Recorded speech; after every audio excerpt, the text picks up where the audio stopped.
Ito ay small solar setup na 24 volts, 2000 watts rated power ng kanyang inverter, pure sine wave.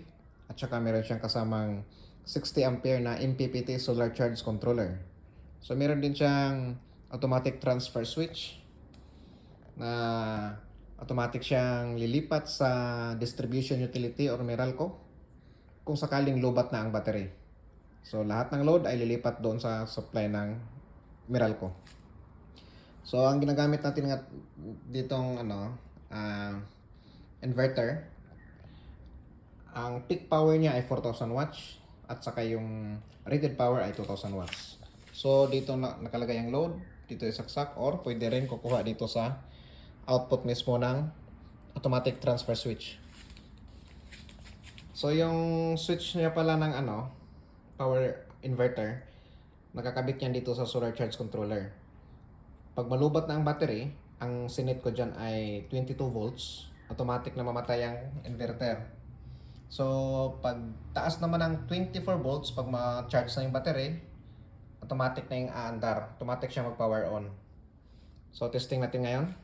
Ito ngayon ay check natin ang voltage, 25.8 volts. So kung ibabaan natin ang voltage, for example, nalubat na ang battery, babaan natin ng 22 volts, tingnan natin kung mag-off yung inverter.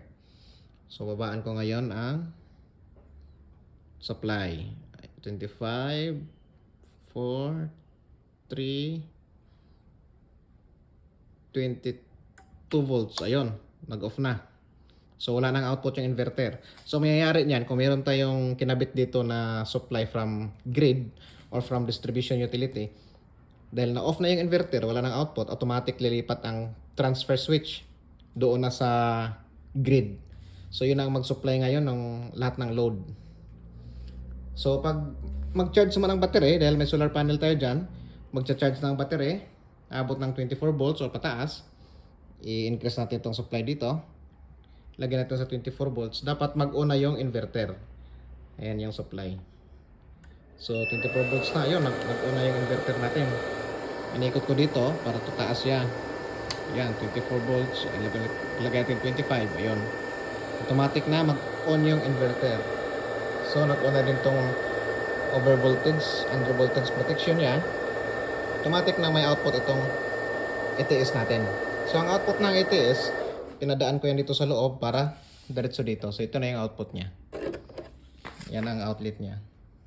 Pwede rin maglagay ng wire dito diretso doon sa inyong load. So simple lang. Yan ang ating small solar setup na 24 volts.